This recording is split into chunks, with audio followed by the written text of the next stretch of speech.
This time of year, I put out several of the Duke Dogproof traps. They're called Dogproof because a dog can't get in here and trigger the trap. The first step is picking a great location, and scent is everything when attracting predators. So in this case, I've got a small creek coming down the mountain, down, so the thermal's going to be going this way, and a road crossing. Predators are likely to be traveling either this creek bank or the road.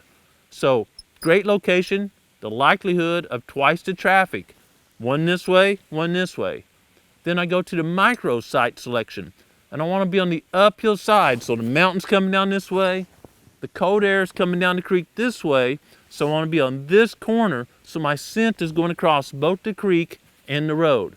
If I was on the opposite corner, my scent would be going away from both travel corridors, the creek and the road, and I'd be less likely to attract a predator. Once I've refined my site selection, I need to see where I can anchor or tie off my trap. I'm going to use a cable and go to a sapling over here a few feet.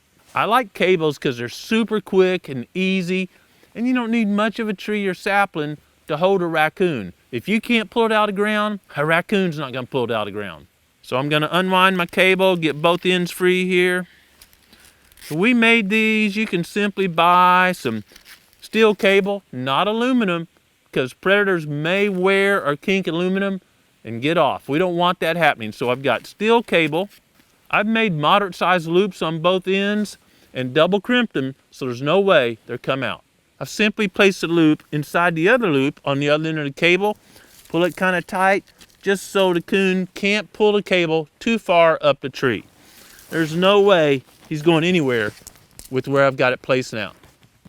If, for whatever reason, my cable's not long enough, it's a long ways from where I want the trap to be to an anchor, I can simply take another cable, run it through the loop, and extend the length. Once I know my cable will reach where I have the trap, I have a little D-ring with the screw on the end of my trap, and I simply can put that around the cable and make sure you fasten it tight. Once it's tight, it's not going anywhere. With raccoons, you don't need to cover it up. If I was coyote trapping and fastening a coyote trap like this, I would take leaves, dirt, whatever, and cover the cable a few feet away from the trap. But with raccoons, that's not necessary. With the dog-proof trap, the raccoon reaches inside to remove food and trips the trigger.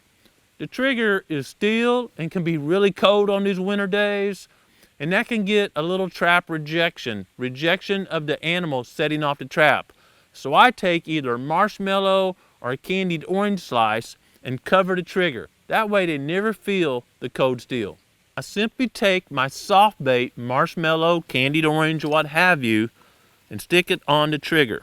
You want to make sure it's not so big that your trigger will move freely. I've got it just right.